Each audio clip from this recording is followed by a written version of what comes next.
Apa kabar Sobat Sigi TV? Kali ini saya akan kembali memberikan informasi yang menarik, yaitu tentang event Piala Dunia U20. Tapi bukan berkaitan dengan soal teknisnya ataupun soal sistem pertandingannya, tapi adalah adanya politisasi kedatangan timnas Israel yang akan hadir di Indonesia. Padahal Erick Thohir, Ketua PSSI, sudah menegaskan bahwa ia menjamin timnas Israel bisa bertanding di Indonesia. Rencana kedatangan timnas Israel ini ternyata digoreng oleh Partai Keadilan Sejahtera yang selama ini sering memakai isu konflik Palestina-Israel untuk menjaring elektoral. Nah, tentu kita ingat ya, PKS ini paling rajin kalau menghujat atau mengutuk misalkan ada serangan Israel ke Palestina, tapi tidak pernah berkata-kata ketika Palestina menyerang ke Israel. Ya, kita tahu sendirilah ya. Dan yang menarik lagi, mereka juga diam seribu bahasa ketika kemarin salah satu organisasi nirlaba ACT, Aksi Cepat Tanggap, ternyata menilep dana donasi untuk Palestina dan juga menilep dana sosial yang diberikan Boeing untuk para korban kecelakaan Lion Air beberapa waktu yang lalu. Maka nggak heran apabila ada ungkapan-ungkapan negatif terhadap Partai Keadilan Sejahtera ini, yang ada yang mengatakan bahwa partai itu munafik ya. Saya tertarik dengan sebuah utasan yang dirilis oleh fraksi DPR RI PKS di Twitter.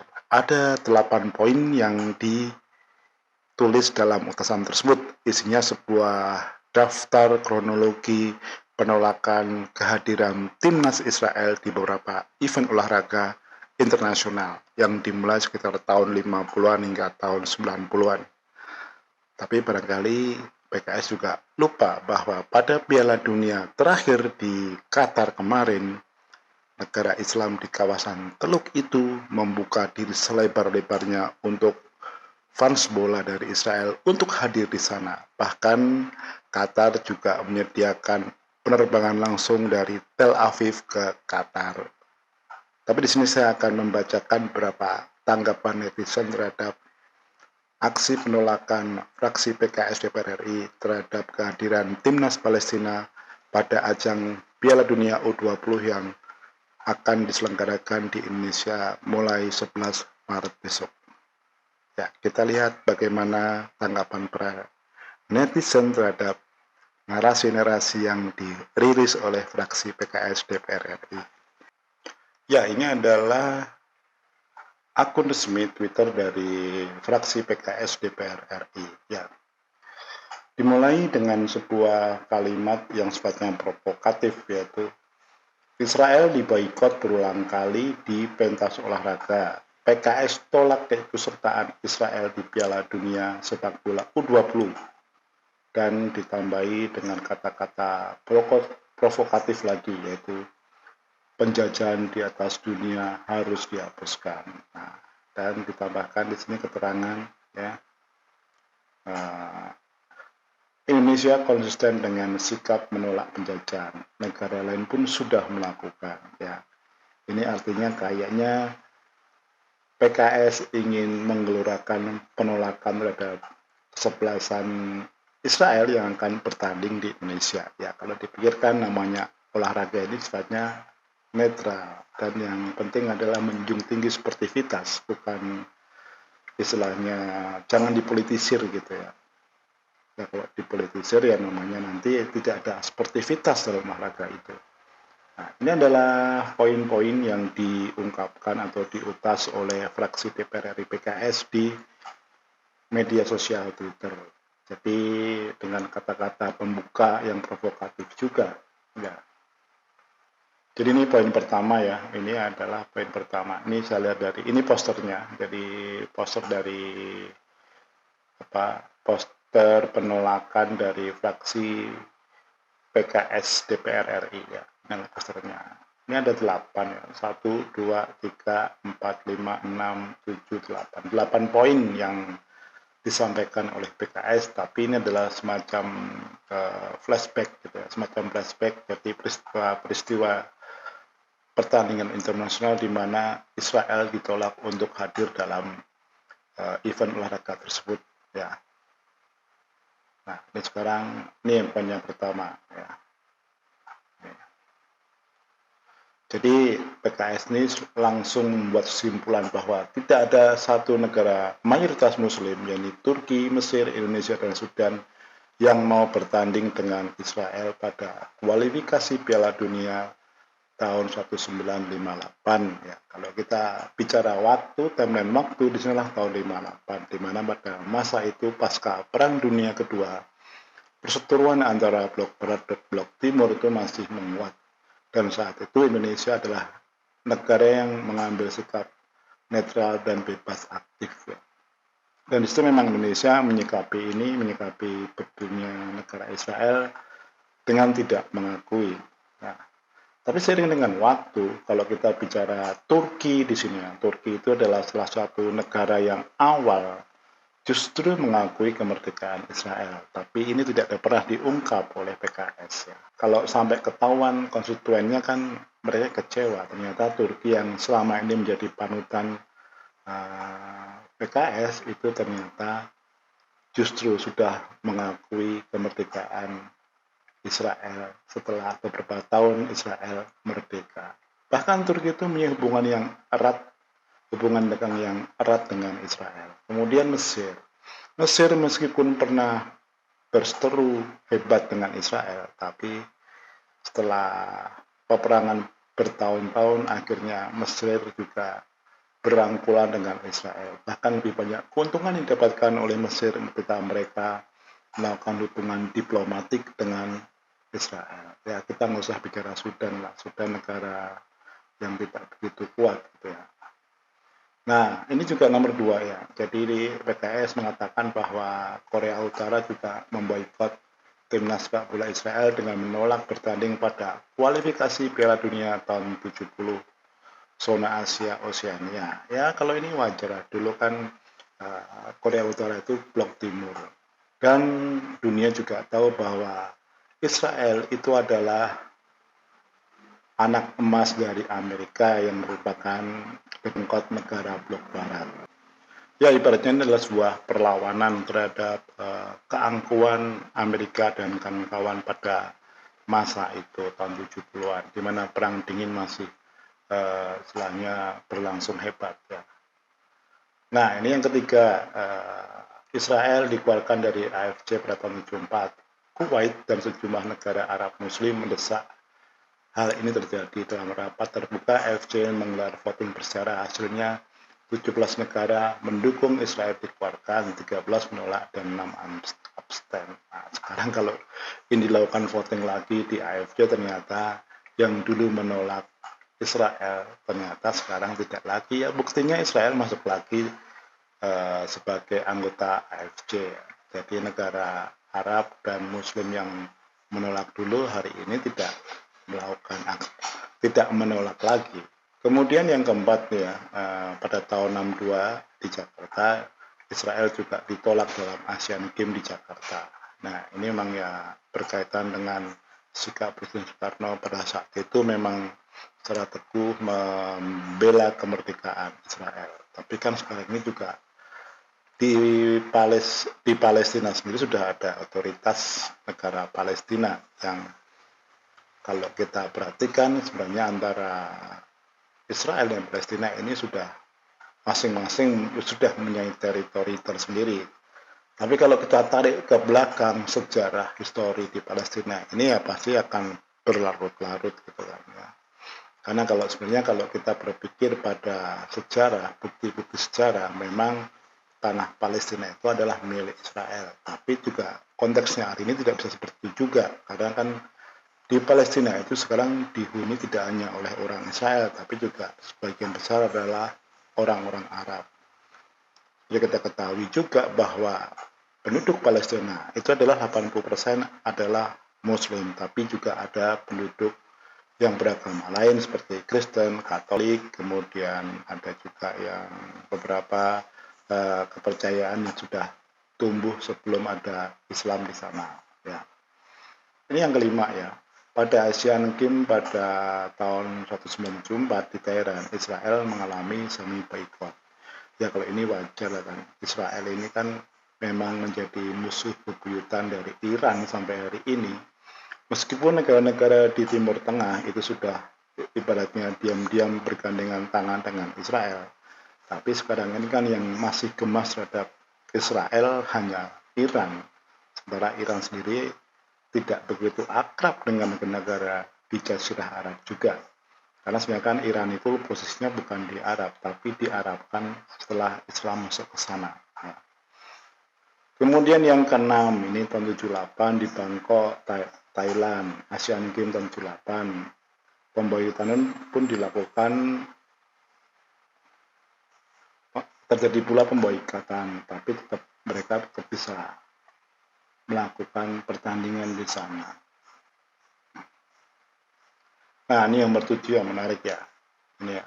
Israel tidak dilibatkan dalam Dewan Olimpiade Asia yang dibentuk pada tahun 1981 jelang ASEAN Games di 1982 di India. Ya, intinya ini kan masih tahun-tahun 80-an di mana saat itu dunia masih bergejolak oleh perang dingin. Negara-negara Blok Timur dan negara-negara Islam banyak yang menolak Israel ikut bertanding dalam beberapa event yang diselenggarakan di negara mereka. Tapi kalau Blok Barat, negara-negara Amerika dan kawan-kawan, itu biasanya Israel mendapatkan tempat untuk ikut bertanding. Nah, sebenarnya sikap dari negara-negara dunia terhadap Israel saat ini sudah berubah, tidak seperti di masa-masa lalu. Karena memang perpolitikan dunia sudah tidak seperti dulu yang sifatnya hitam putih, tapi sekarang sudah lebih cair karena negara-negara dunia juga memahami bahwa mereka tidak bisa hidup sendiri tanpa berkomunikasi atau bergandengan tangan dengan negara-negara lain di dunia, termasuk Israel. Apalagi Israel ini satu negara walaupun kecil tapi mempunyai pengaruh hegemoni yang sangat kuat di dunia ini, karena sebagian besar perputaran uang di dunia ini dikuasai oleh para bankers-bankers keturunan Yahudi. Kemudian juga perusahaan-perusahaan teknologi dunia sekarang juga dikuasai oleh keturunan-keturunan Yahudi. Tentunya ini sebuah fakta yang tidak bisa kita tolak ya. Ya kalau kita menolak mereka kita rugi sendiri ya. Karena banyak license teknologi sekarang ini dipegang oleh perusahaan-perusahaan Israel. Itu adalah satu fakta. Ya meskipun Cina boleh memproduksi banyak peralatan elektronik, tapi teknologi yang dipakai oleh Cina itu sebagian juga menggunakan lisensi yang dimiliki oleh perusahaan-perusahaan teknologi dari Israel. Nah, dan ini tidak bisa kita pungkiri bahwa Israel adalah negara yang kecil tapi kuat dan punya pengaruh besar. Nah, sekarang kita lihat bagaimana tanggapan dari netizen ya. Ini yang pertama dari Manggu Bumi pada tanggal 8 Maret ya. Menanggapi postingan dari fraksi DPR PKS, dia mengatakan begini, hubungannya apa? Hanya sekedar klub saja, Israel ditolak. Kalau dubesnya Amerika disambut, lah kan gila. Dan ini Fan Info mengatakan bahwa ini baru logika waras. PKS lebih suka bersahabat dengan Amerika Serikat, sekutu terkuat Israel dan musuh besar Iran. Nih, dari Ian Bramasta, ini juga menarik ya. Kalau ngomongin negara Zionis Israel, partai ini nomor satu, ini lantang suaranya. Tapi di lain pihak, malah mengadakan pertemuan dengan negara pembela Zionis Israel, yaitu Amerika. Nah, ini ada ditutup dengan kata-kata yang cukup kasar ya. Partai munafik katanya. Nah, ternyata buzzer-buzzer dari PKS juga membela juga. Mereka mengatakan bahwa Zionis Israel negara penjajah. Nah, ini ungkapan-ungkapan kasar muncul lagi di terhadap merespon postingan dari fraksi PKS. Fraksi PKS blow on, jangan jadi panitia olahraga, otak dogol. Aduh. Nah, ini ada namanya siapa ini? Kalau ini cewek namanya Alfia Nifmaktaf ya. Dia mengatakan bahwa iya, katanya. Merespon itu dia mengatakan begini. Iya, tapi jangan akal ikut dihapus juga, main tolak-tolak aja. Padahal bisa dijadikan kesempatan untuk mediasi DLL. Ini menarik nih pernyataan dari Alfiar